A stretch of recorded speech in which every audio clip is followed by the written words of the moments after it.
we're going to talk about the problems that we're solving at WeMeta, and through that, I'm going to try to pitch the company. Cool?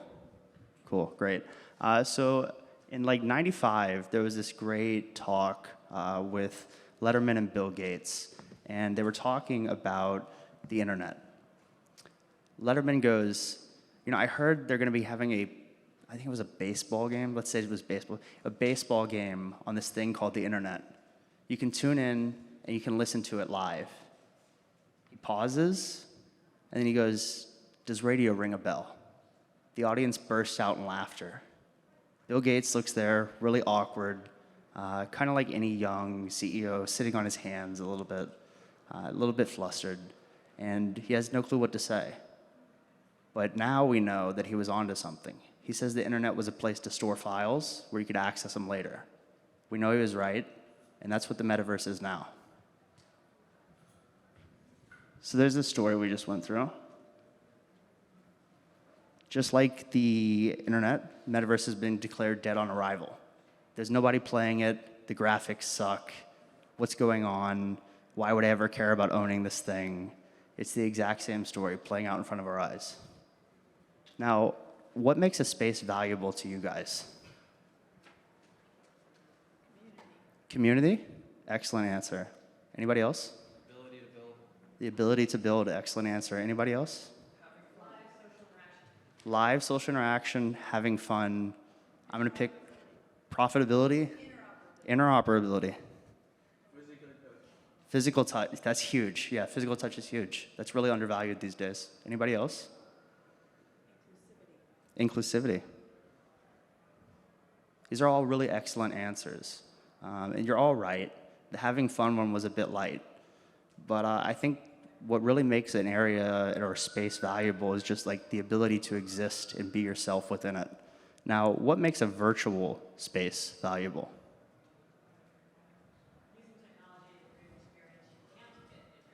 Okay, so something we can't do in real life. Anyone else?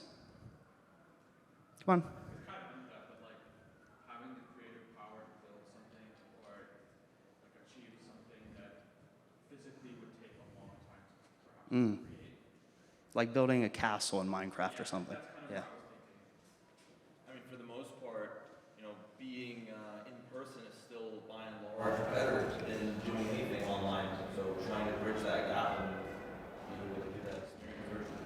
Yeah, without a doubt.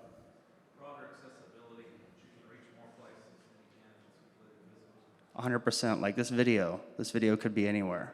This video could be reproduced inside of the metaverse. We could all turn into little JPEG characters, could be 2D, 3D. You know, we'll see. But once it's online, you can do anything you want with it.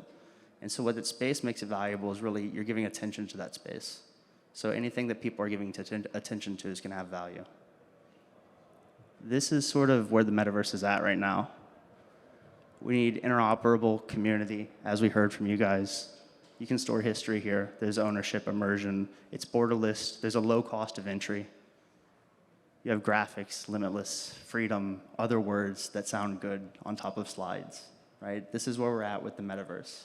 How do we take it from here, where we're at, where we're uploading a baseball game and no one cares, to where the internet is now? I think it's up to everybody in this room. These are some examples of experiences in the metaverse right now. You can watch Times Square ball drop on New Year's Eve. You go to a Travis Scott Fortnite concert. You can just have fun, hang out with your friends, go kayaking in Somnium space. But it's not there yet. It's not tangible yet. So, does radio ring a bell? I forgot to say, at WeMeta, we do the data behind all of this. So that's what we do. We do the data to help you understand what's going on, how you make it better. We provide insights, things like that. Questions? What kind? Thank you. Tell us more about these insights. Tell us a little bit more about the data analytics. Yeah, sure. So right now, I think I can check. I think there's probably about 3,000 people playing inside of the metaverse. You can go to analytics.wemeta.world and track this in real time. But I'd say the number one thing right now is players are on decline, which is a bit sad to see. So right now there is Only 1,000 players inside of Decentraland. So there's probably more people going in and out of this building today than there are in the metaverse. So sad numbers, but if you look at how many experiences are being built, how many new things people are trying, the number of new use cases is on the rise. And so I'd say that's the most encouraging metric. So I agree with the guy who said fun. Can Yeah. you help make the metaverse fun? Yes, that's exactly what we do. So we can tell you what the top experiences are, where people are spending their time, whether or not they're engaging with your content, things like that. And who are you doing that for? We're doing that for a number of people. So we worked with Forever 21, we did Jamestown Real Estate, we did ETH Denver. We're about to do Every Realm's new thing with the Queen of Saudi Pop. We do a number of people. It's fun. We do brands, consumer products, a lot of people. So I think when we met you a while ago, you were working on real estate. Yeah.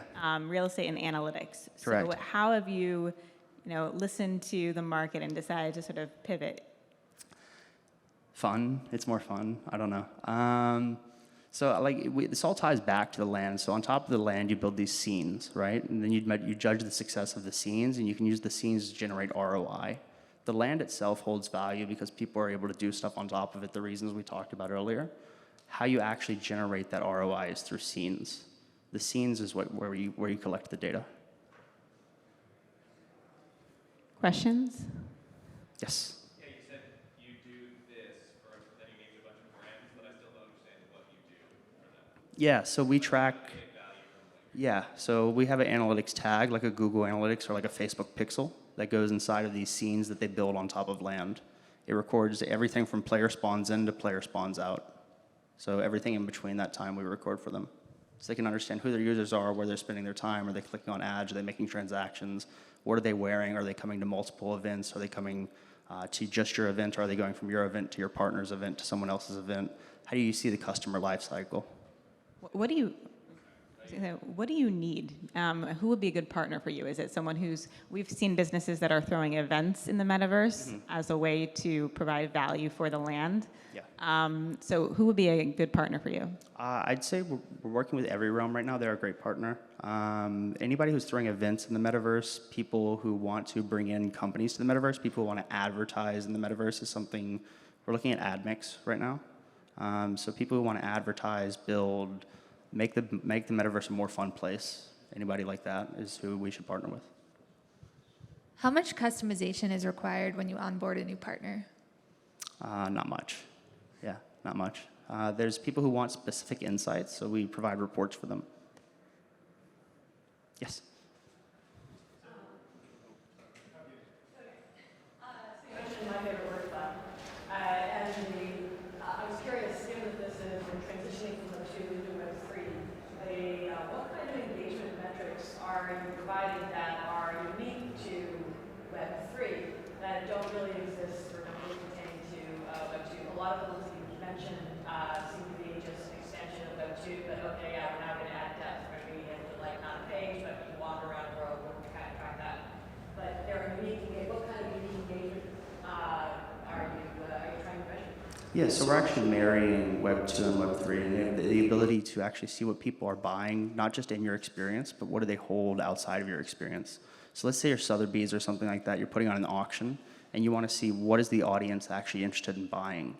That's analysis that we can do that you couldn't do in Web 2. Well, I suppose you could, but it'd be private. And so we're opening up really the accessibility of the data and taking insights from that.